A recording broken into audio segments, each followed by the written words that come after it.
اور اس بات کا وہ اگر حق پورا کرے گا تو اٹ مینس اپنی سیٹ کا جو اس کے اوپر حق ہے وہ حق ادا کرے گا. وہ ضرور اب ہماری ٹیم کو دیکھے گا, جو اس میں سے بیسٹ ہوگا وہ بیسٹ نکالے گا, جو کمی بیشی ہوگی اس پہ کام کرے گا انشاءاللہ. تو یہ اس کا حق ہے, وہ حق پورا کرے گا. پاکستان ہمارے اوپر چلی جائے گی انشاءاللہ.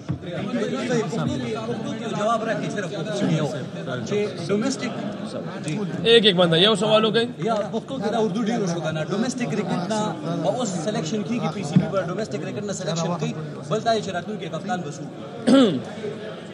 ڈومیسٹک نبا سلیکشن کی پی سی بی پر ولا پکار دے چوز ڈومیسٹک کرائش دا زما کنسرن نہ دے اچھا پی سی بی کم نہ سلیکشن کی جگہ جس سلیکٹران ہمیشہ دا گوری منگتا ہمیشہ جیسے اختیاری چیز سلیکٹر ڈیر غلط کی لگی آج اور سلیکٹر داس گوری چی منگ کم نہیں تراوانی کرکٹ دا پارا یا الدا سلو پیچو نہ دی الدا تیز پیچو نہ دی بعض پلیئر سلیکٹر داس پی ایس ایل نہ پلیئر خاص کارشی. دوسری جانب chairman P M youth program Rana Mashhood Islamabad میں تقریب سے خطاب کر رہے ہیں. پاکستان کو بہت دیر بعد سیف گیمز کی میزبانی ملی ہے. اگلے سال پاکستان کی جو سیف گیمز ہونے جا رہی ہیں انشاءاللہ تعالیٰ پاکستان کے اندر ہمارا ویژن یہ ہے کہ prime minister talent hunt programme کے اندر جس میں ہم اب 23 گیمز کو لے گئے ہوئے ہیں, وہاں پہ ہم ٹیلنٹ ہنٹ کر کے اس کے اندر سے جو ٹیلنٹ نکلے گا اولمپک ایسوسی ایشن کے ساتھ مل کے, جتنی ریلیونٹ آرگنائزیشنز فیڈریشنز ایسوسیشنز ان کے ساتھ مل کے, اور سب سے بڑھ کے اسپورٹس جرنلسٹ ایسوسی ایشن کے ساتھ ہم ان بچے بچیوں کی ہینڈ ہولڈنگ کریں گے. ہم اسپورٹس اکیڈمیز کا قیام کر رہے ہیں اس سال جو بن جائیں گی. یہ جو ٹیلنٹ نکل کر آئے گا پورے پاکستان سے اس کی پھر ٹریننگ. ایڈیشنل کسٹمز ڈیوٹی عائد, مختلف تعمیراتی آلات پر بھی 2% ایڈیشنل کسٹمز ڈیوٹی عائد کر دی گئی.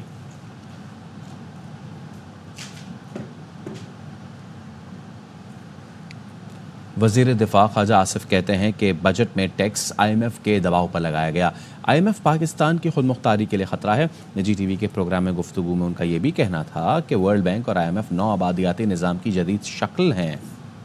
40% کوٹا شہری آبادیوں کے لیے تحفظ ہے. کوٹا سسٹم کا آغاز لیاقت علی خان نے کیا. بھٹو حکومت نے صرف اسے جاری رکھا. سندھ کے صوبائی وزیر سعید غنی کہتے ہیں ایم کیو ایم نفرت کی سیاست کر رہی ہے. کوٹا سسٹم ان لوگوں کے حق میں ہے جو ہم پر تنقید کرتے ہیں. سسٹم ہے اس کا آغاز کیا تھا لیاقت علی خان. جب یہ پاکستان بنا اکثریت بنگالیوں کی تھی, لیکن ان کے پاس وسائل نہیں تھے, ان کے پاس وہ چیزیں نہیں تھی کہ وہ کمپیٹ کر سکتے. 1956 کا جب آئین بنا اس آئین کے اندر بھی کوٹا سسٹم شامل تھا. جب جنرل یایا آیا اس نے جو اپنا مارشل ریگولیشن جاری کیا اس کے اندر بھی کوٹا سسٹم تھا. بھٹو صاحب کے دور حکومت میں وہ کیری آن ہوا ہے. صرف سندھ کا رورل اربن کا بھی جو کوٹا ہے یہ بھی پہلے سے آ رہا تھا. 40-60 کا ریشیو نہ ہو تو پھر اگر پیپلز پارٹی حکومت میں ہو 100% رورل سے لوگ آ جائیں, کون اعتراض کرے گا اس میں؟ پیپلز پارٹی چاہتے ہوئے بھی نہ چاہتے ہوئے بھی 40% ملازمتیں اربن ایریاز کے لوگوں کو دینی ہے. یہ تو پروٹیکشن ہے 40% اربن ایریاز میں رہنے والے نوجوانوں کی. یہ اگر کہتے ہیں کہ اس کو ختم کر دیں پھر تو ہمارے لیے ون ون سچویشن ہے بھائی. آج تو آپ اعتراض کرتے ہو نا کہ 40% کوٹے عمل نہیں کیا, جب یہ ہوگا ہی تو کیا اعتراض کرو گے. دوسری جانب ایم کیو ایم رہنما امین الحق کہتے ہیں کہ گورنر تعینات کرنا وفاق کا کام ہے. سندھ حکومت اپنی حدود سے باہر نہ نکلے. پروگرام باخبر سویرا میں گفتگو کرتے ہوئے ان کا یہ بھی کہنا تھا کہ کراچی کی نوکری کراچی والوں کو ملنی چاہیے. حکومت کا نہیں گورنر اپوائنٹ کرنا یا نکالنا, یہ وفاق کا کام ہے. تو میرا خیال ہے کہ وہ اپنے حدود سے باہر نہ نکلے. وفاق حکومت کو اس کے بارے میں فیصلہ کرے گی. سچ کہنا کسی کے خوف پہ نہیں آنا چاہیے بلکہ بتاتے رہنا چاہیے. ادھر مدت کا نعرہ کس نے لگایا, اس کے بعد کوٹا سسٹم 73 کے آئین میں کس نے لگایا. ہم بھی وے فارورڈ چاہتے ہیں, آگے بڑھنا چاہتے ہیں. کراچی میں کوئی جاب نکلتی ہے کس کا حق بنتا ہے؟ کراچی کے لوگوں کا بنتا ہے. ہائی کورٹ نے یہ فیصلہ دیا تو اس میں کیا برائی ہے؟ کمیٹی بننی چاہیے جو ان تمام چیزوں کو جسے مانیٹر کرے, کراچی میں ہو یا بدین کے اندر میرٹ کی بنیاد پر مقامی لوگوں کو نوکری ملنی چاہیے. کہ الیکٹریسٹی ریاست کے اندر ریاست بنائی ہوئی ہے, نہ وہ ہماری حکومت کی سن رہی ہے نہ وفاقی حکومت. ان تمام مسائل کو نہ صرف صوبائی حکومت بلکہ وفاقی حکومت آپس میں بیٹھے اور میک شیور کرے کہ عوام کو کیسے ریلیف دیا جا سکتا ہے. کراچی کے علاقے بلدیہ ٹاؤن میں بجلی کی لوڈ شیڈنگ کا دورانیہ 15 سے 18 گھنٹے تک پہنچا. غیر اعلانیہ لوڈ شیڈنگ کے خلاف مکینوں کی بڑی تعداد کے الیکٹرک کے دفتر کے باہر احتجاج کر رہی ہے. اس حوالے سے مزید جانتے افضل خان سے. جی افضل. اس وقت بلدیہ ٹاؤن 8 نمبر پہ موجود ہوں، جہاں پر بجلی کی غیر اعلانیہ لوڈ شیڈنگ میں اضافے کے خلاف علاقہ مکینوں کی جانب سے احتجاج کیا جا رہا ہے۔ اس احتجاجی مظاہرے کے اندر مختلف سیاسی اور سماجی جماعتیں بھی شریک ہیں، اور کے الیکٹرک کے دفتر کے باہر باقاعدہ احتجاج کیا جا رہا ہے، جس کے اندر خواتین اور بچے بھی شامل ہیں۔ لوڈ شیڈنگ ہے، بالکل پانی نہیں ہے، بجلی نہیں ہے، یہ لوگ ہمارے سے بل لے رہے ہیں، اتنے 4-4 5-5 گھنٹے بجلی نہیں ہوتی، بچے بیمار۔ مظاہرین ہیں، ان کا کہنا ہے کہ 15 سے 18 گھنٹے کی لوڈ شیڈنگ کی جا رہی ہے، جس کی وجہ سے گھروں میں پانی کی قلت بھی ہو جاتی ہے۔ بجلی کی غیر اعلانیہ لوڈ شیڈنگ کی وجہ سے شہریوں کے معاملات زندگی بھی بری طرح متاثر ہو چکے ہیں۔ جی، وزیر اعظم شہباز شریف تاجکستان کے 2 روزہ سرکاری دورے پر دوشنبے روانہ ہو چکے ہیں۔ دوشنبے میں تاجکستان کی اعلیٰ قیادت سے ملاقات کریں گے۔ تاجک صدر امام علی رحمان اور تاجک وزیر اعظم قاہر رسول زادہ سے ملاقات ہوگی۔ وزیر اعظم کی تاجک پارلیمنٹ کے ایوان زیریں کے چیئرمین سے بھی ملاقات ہوگی۔ تجارت، سفارتی اور سماجی تعلقات، توانائی، دیگر شعبوں باہمی اشتراک پر تبادلہ خیال ہوگا۔ حکومت نے بجٹ میں 2200 اشیاء پر اضافی کسٹم ڈیوٹی عائد کر دی۔ نوٹیفیکیشن جاری کر دیا گیا۔ گاڑیوں کے پرزوں پر 2% ایڈیشنل کسٹم ڈیوٹی عائد۔ بیگیج اسکیم کے تحت امپورٹڈ اشیاء اور گاڑیوں پر بھی 2% ایڈیشنل کسٹم ڈیوٹی عائد ہوگی۔